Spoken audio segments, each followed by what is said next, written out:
میں مسئلہ چل ہی رہا ہے ابھی بھی ایز وی اسپیک. گویا یہ کہ بیانات تھوڑے رک گئے ہیں لیکن پیپلز پارٹی ورسز پی ایم ایل این, ابھی ندیم چند صاحب بھی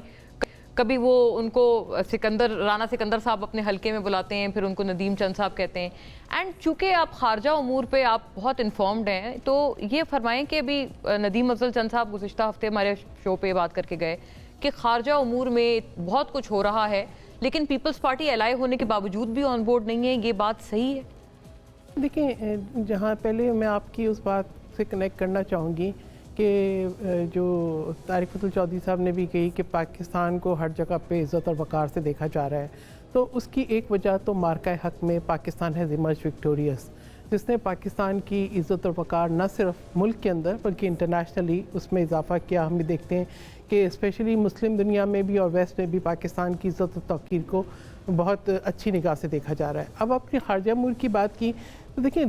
ایک کامیابی وہ تھی جو کہ محاذ پہ تھی, جو کہ افواج پاکستان کی کامیابی تھی. دوسری کامیابی تھی کہ پاکستان کا نریٹو بہت سکسیسفلی دنیا میں پیش کیا گیا, جس کا کریڈٹ میں بلاول بھٹو زرداری کو دوں گی کہ انہوں نے بہت بہترین طریقے سے بالکل جو وفد کیا, اور انہوں نے بہت ایک آپ بھی دیکھیں کہ ایک یونٹی بھی ڈیمانسٹریٹ ہوئی, تمام جماعتوں سے تعلق تھا وفد کا. پی ٹی آئی نہیں تھی اس میں ویسے, وہ تو آپ دیکھیں وہ تو کسی بھی اس میں نہیں ہے, پارلیمان میں رہ کے پارلیمان میں بھی نہیں ہے, وہ سڑکوں پہ رہنا چاہتے ہیں. ٹھیک ہے, ان کو ابھی تک جو ہے نا میرے خیال میں ابھی تک وہ انہوں نے پارلیمنٹری رول کو ایکسیپٹ ہی نہیں کیا, تو وہ بھی اپنے لیڈر کی کو فالو کر رہے ہیں جو کہ خود پارلیمنٹ سے غائب ہوتے. وہ مجھے یاد ہے وہ تنقید بھی یہ کرتے تھے, وہ میرے ذہن سے وہ نام نکل گیا, وہ جو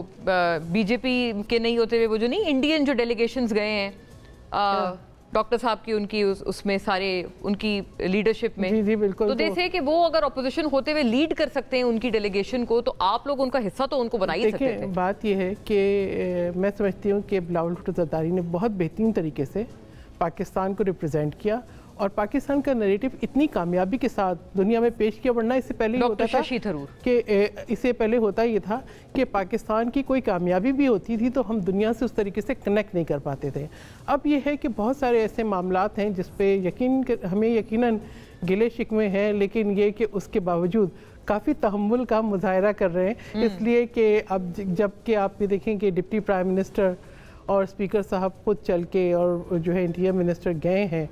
صدر مملکت آصف علی زرداری کے پاس نواب شاہ, اور پھر اس کے بعد جو ہے سی ای سی کی پاکستان پیپلز پارٹی کی میٹنگ ہوئی اور یہ ڈیسائیڈ ہوا کہ ہم نے اپنے جو کنسرنز ہیں وہ ہم نے بالکل وضاحت کے ساتھ, بلاول بھٹو زرداری چیئرمین پاکستان پیپلز پارٹی نے بھی پرائم منسٹر کو اپنے ڈیلیگیشن کے ساتھ جب ملے ہیں تو انہوں نے بتایا وضاحت کے ساتھ, تو یہ ٹائم دیا ہے پرائم منسٹر کو کہ وہ دیکھیں کہ وہ اپنی فیڈرل گورنمنٹ کیسے لے کے چل رہے ہیں آگے, ان کو پیپلز پارٹی کی کتنی سپورٹ کی ضرورت ہے,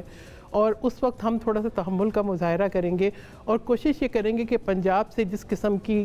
آپ کو ایک ویوز آ رہی ہیں جو میں سمجھتی ہوں کہ بہت غیر مناسب تھیں, ہم اس کا جواب اس طریقے سے نہ دیں, بلکہ میں سمجھتی ہوں کہ آہستہ آہستہ ہو سکتا ہے کہ وہاں پہ بھی تھوڑا سا تحمل آ جائے, وقت کے ساتھ ساتھ سیاسی میچورٹی آ جاتی ہے, تو ہم ہر وقت جو ہے نا وہ ایک سینئر نائب صدر ہیں وہ اپنی پارٹی کی چیف منسٹر صاحبہ, she must be very mature to be at that position. دیکھیں پولیٹیکل جو آپ کے اندر جو میچورٹی ہے وہ وقت کے ساتھ آتی ہے, ٹالرنس آپ ہر وقت جو ہے وہ یہ نہیں سوچ سکتے کہ 90 کے موڈ میں رہنا, یا ہو سکتا ہے کہ عمران خان صاحب سے بہت متاثر ہو کہ وہی موڈ رکھنا ہے, لیکن I would say کہ I would hold what I wanted to say, اس لیے کہ میں رسپیکٹ کروں گی ہماری لیڈرشپ کا جو فیصلہ ہے کہ یہ ایک مہینہ ہم تحمل کے ساتھ گزاریں. لیکن خارجہ امور پہ بھی آپ سمجھتی ہیں کہ ایک مہینے کے ٹائم پہ آپ کو بہتر کنیکٹ کرنا چاہیے, آن بورڈ لینا چاہیے؟ ابھی مجھے یہ نہیں پتا کہ ابھی جو پرائم منسٹر کی جو چیئرمین پیپلز پارٹی بلاول بھٹو زرداری سے ملاقات ہوئی تھی اس میں کتنی چیزوں پہ انہوں نے کانفیڈنس میں لیا ہے, لیکن ڈیفینیٹلی آپ یہ دیکھیں کہ بلاول بھٹو زرداری جو ہے فارمر جو ہے وہ رہ چکے ہیں فارن منسٹر, پھر صدر مملکت آصف علی زرداری جو ہے دوسری دفعہ صدر ہیں, اور انہوں نے بہت بلڈ کیا. اگر آپ دیکھیں China Pakistan economic corridor, basically he was an architect of that, اور ابھی بھی ان کے جو وزٹس ہوتے ہیں وہ پاکستان کی ہمیشہ بات کرتے ہیں.